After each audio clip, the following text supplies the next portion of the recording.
Pistol round, anyone?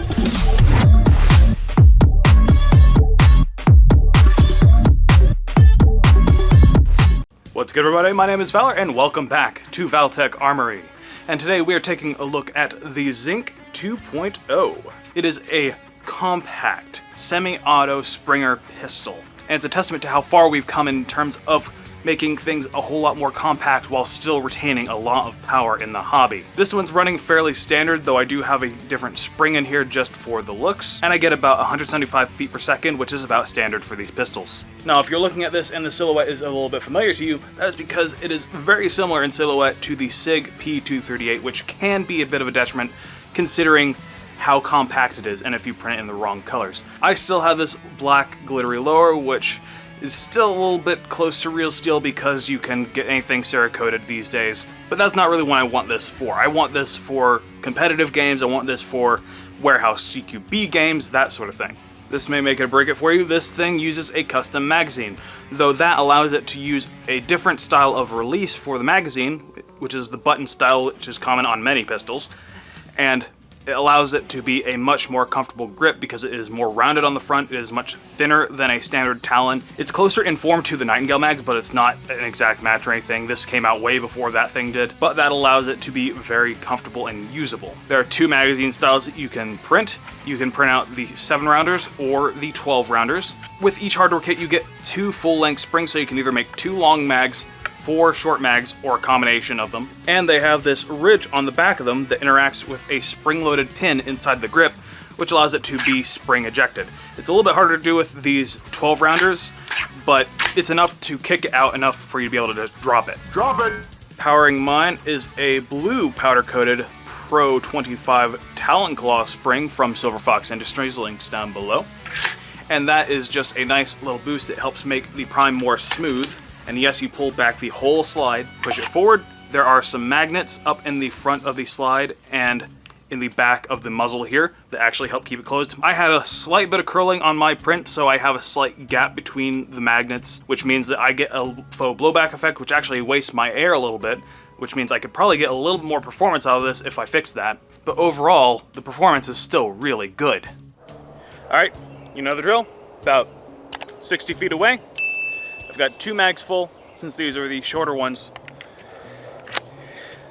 Let's see if I can hit anything. Bit low. Bit low. Bit low.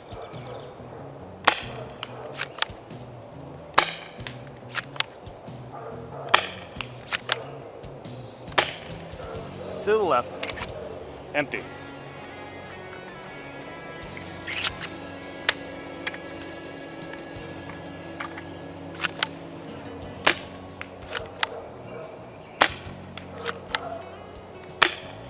Oh, to the left.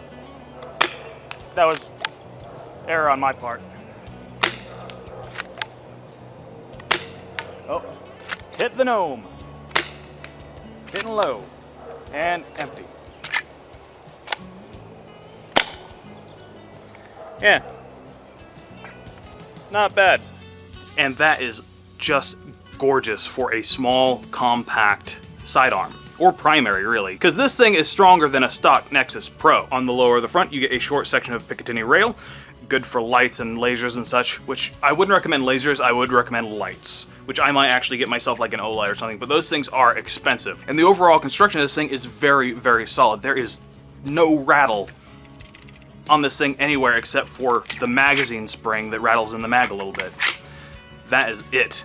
That is mostly due to the fact that all the parts for this thing come out slightly oversized for you to sand smooth, which means once you have it built, you get a perfect fit on all the parts, which I'm leaning towards thinking that is intentional at this point, considering the Zinc 1 was the same way. And if you're wanting to upgrade from a Zinc 1.0 to 2.0, you can actually get a hardware kit to do just that. It just adds a few extra things. It eliminates the needs for the long rods to go on each side of the Zinc, but due to how this thing looks, you might actually want to stick with the Zinc 1.0 since it has the fully uncovered plunger tube, which helps make it look a lot more like a toy. This, especially if you printed it in darker colors, would definitely pass for a SIG P238. But that's my whole take on the Zinc 2.0. Let me know what you think down in the comments below, and if you've liked this video, like, comment, subscribe, and if you're feeling extra generous, use the super thanks down below, or support me on Patreon. Starting at $1 a month, you can get access to the Patreon-only Discord channel, get access to some sneak peeks at what I'm building, and also get access to some files that I've made for blasters like the Zinc 2.0 and many others. Big thanks to the patrons that are scrolling on the screen right now. My name is Valor. Thanks for watching.